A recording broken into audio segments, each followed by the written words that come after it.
कमर ना हिले तो हिला दूं। बोल छमिया कौन सा गाना बजा दूं? हाय दैया।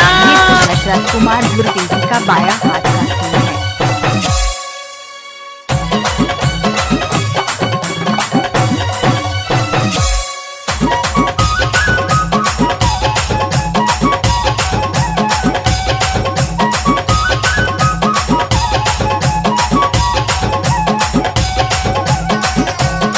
दशरथ कुमार दुर्वेदी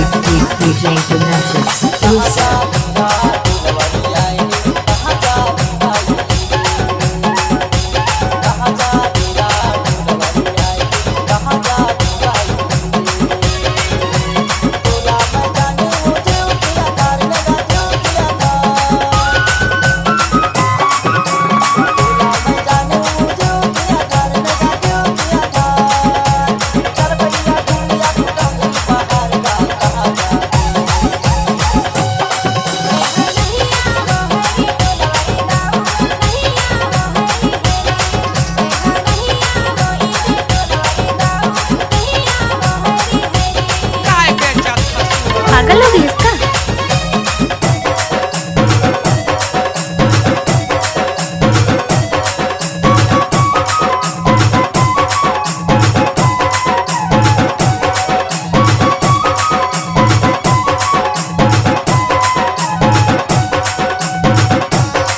दशरथ कुमार दुर्वेदी एक खत्म नहीं हुआ, दिए